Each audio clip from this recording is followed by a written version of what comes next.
You are now listening to VoiceDelMonte.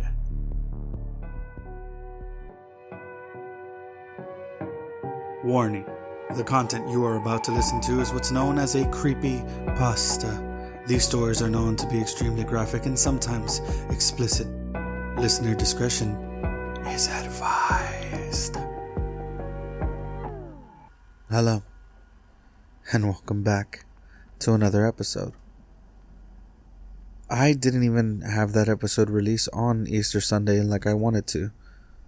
It failed to publish, or it did publish, just not correctly. It wound up going to a new channel of mine somehow. Didn't even know I had a second one. Messed with it, fought with it, talked with all kinds of support, and I think I've got everything back to the way it's supposed to be. We're gonna see with this episode how it works. Anyways, thank you if you are hearing this and noticed that other episode just randomly appeared. I really appreciate you guys even paying attention. And now we get into today's episode. I'm just gonna dive right in. I wasn't even ready with a story for this episode. I just kind of decided to turn things on and get going. I mean, with that being said, have you ever forgotten your phone? When did you realize you'd forgotten it? I'm guessing you didn't smack your forehead and exclaim, "Damn!" apropos of nothing. The realization probably didn't dawn on you spontaneously. More likely, you reached for your phone, pawing open your pockets or handbag, and were momentarily confused by it not being there. Then, you did a mental restep of the morning's events. Shit. In my case, my phone's alarm woke me up as normal, but the battery was lower than I expected. It was a new phone, and had this annoying habit of leaving applications running that drained its power overnight. So I put it on the charge while I showered instead of my bag like normal. It was a momentary slip from the routine, but that was all it took. Once in the shower, my brain got back into the routine. It follows every morning, and that was it. Forgotten. This wasn't just me being clumsy, as I later researched and recognized behavioral function. Your brain doesn't just work on one level. It works on many. Like when you're walking somewhere, you think about your destination and avoiding hazards, but you don't need to think about keeping your legs moving properly. If you did, the entire world would turn into one massive, hilarious QWOP cosplay. I wasn't thinking about regulating my breathing. I wasn't thinking about whether or not I should grab coffee on the drive to work. I did. I wasn't thinking about moving my breakfast through my intestines. I was wondering if I'd finish on time to pick up my daughter Emily from nursery, or get stuck with another late fee. This is the thing. There's a level of your brain that quietly deals with routine so that the rest of it can think about other things. Think about it. Think about the last commute. What do you actually remember? Little, if anything, probably. Most common journeys blur together, and recalling any one in particular is scientifically proven to be difficult. Do something often enough, and it becomes routine. Keep doing it, and it stops being processed by the thinking bit of the brain, getting relegated to another part dedicated to dealing with it.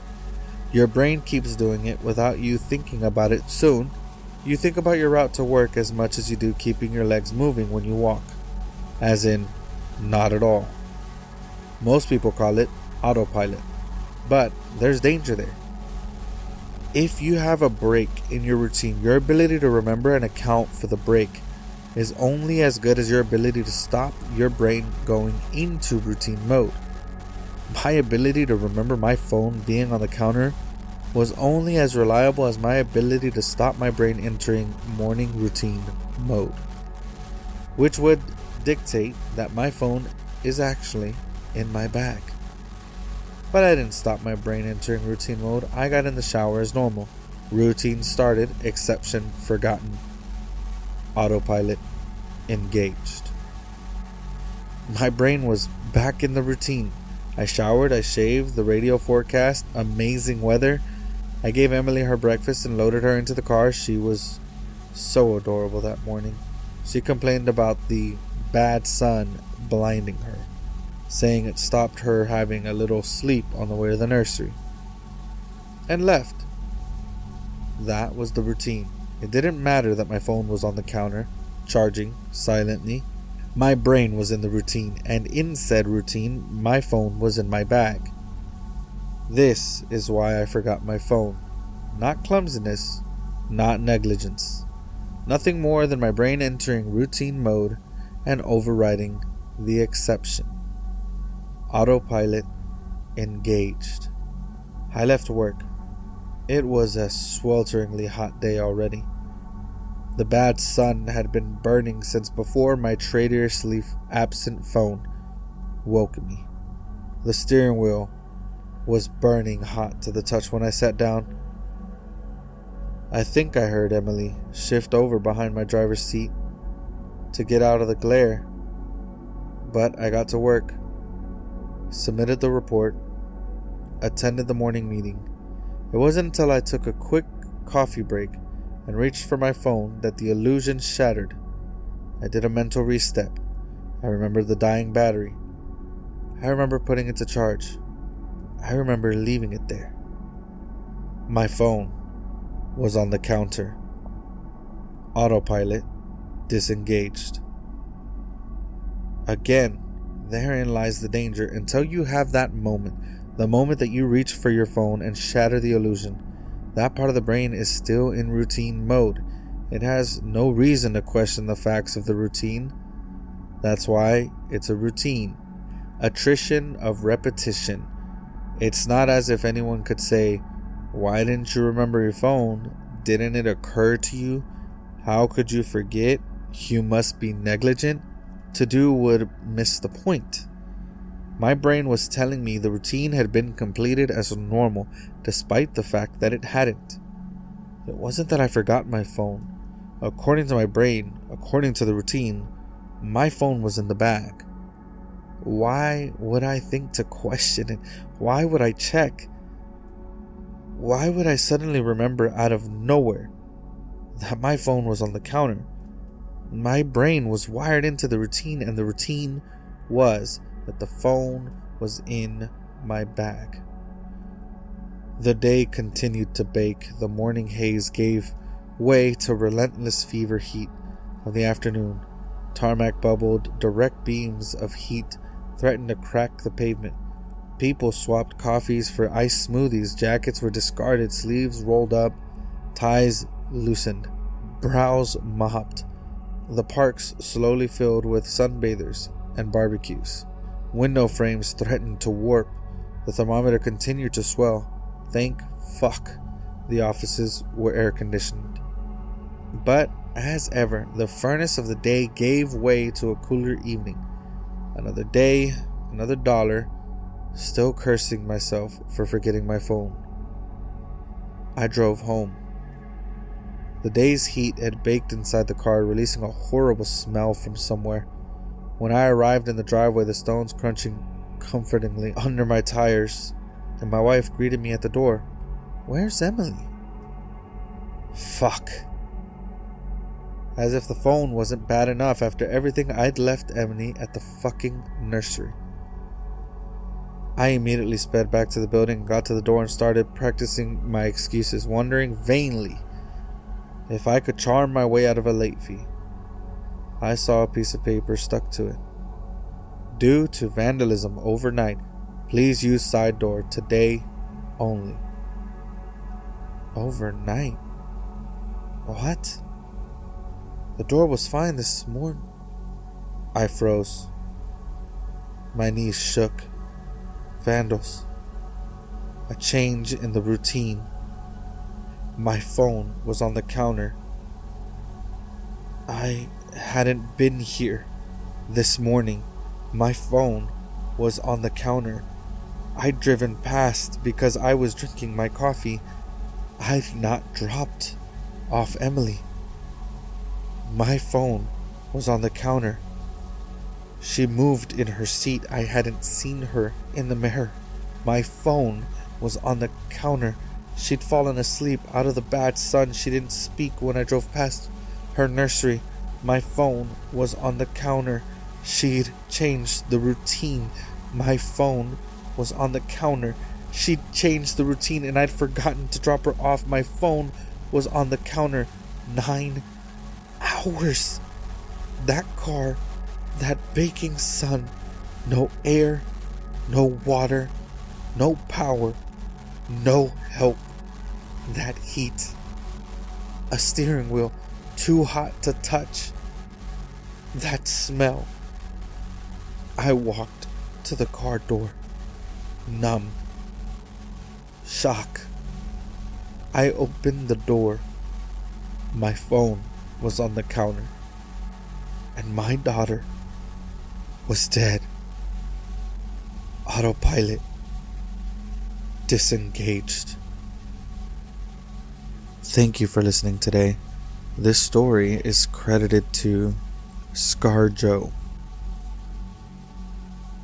If you like any of the stories that I read or have any that you want read, let me know at VoiceDelMonte@gmail.com or on TikTok as VoiceDelMonte.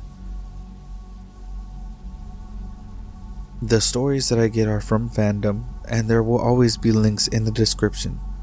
If you want to find the original story or read it for yourself or find one that you like, then let me know about it. Also, I was recently on a much bigger podcast known as Observable Radio, and there will be a link in the description to take you to their show. I got to play a small role in their show, and I'm gonna link a little bit of audio in here, so if you made it this far into the podcast, you're in for a little treat. I'm gonna play you the first few minutes of Observable Radio, so you can hear the parts that I was in too. I was casted as a character named Herbert, but for short his name is Herb. So when you hear them call for Art and Herb, that's where you'll start hearing me. So if you could hang around just to hear a bit of Observable Radio, I would really appreciate it. And thank you so much for being here.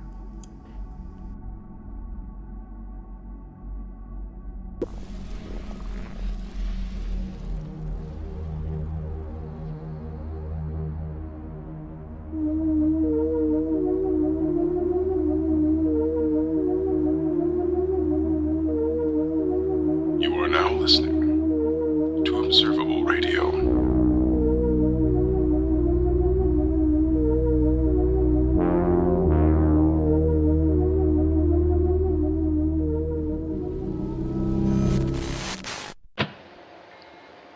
If you're listening to this without permission, please stop. This is not for you. Trapper, hey, how are you? What's new? I'm realizing now how much the veil parts once you admit that things are not normal. You know, that cold and clean feeling you get when you dry out for a few days before it sucks again? Well, I'm embracing the moment. No telling how long clarity will last. Now, okay, here's something I'm going to admit to you. I don't recall sunlight.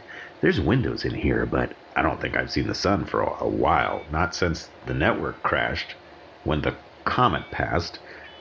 So, obviously, that's a question that requires a little observation. I'm going to play the tape for you.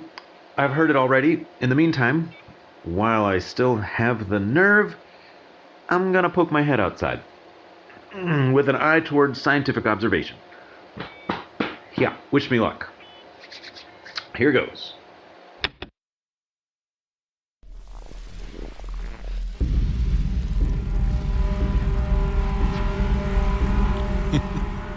Absolutely.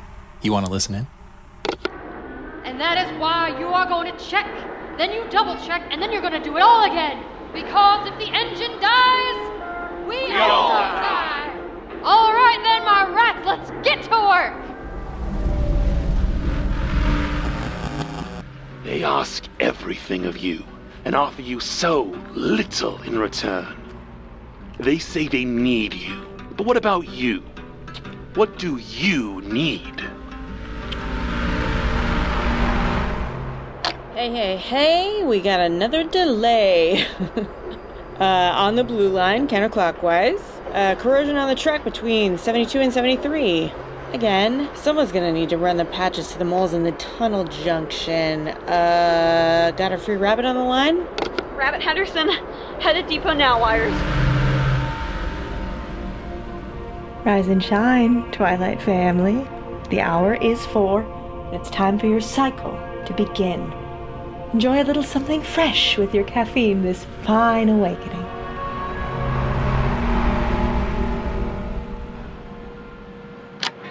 Hey, who the hell is this? Hey, Marge. It's Don. What's the word? You want to tell me why you're not in the upper lungs? Betty and I are patching cables on the access tunnels, like the duty roster said. Yeah, we could use a few extra hands out here if you can spare them. Damn it! Nah, you're right. Someone fouled up the logs last shift. How fast can you get up there? We lost the signal from the alarms. Shit. Marge, we're pretty deep. Can you patch in Art and Herb? Yeah, here we go.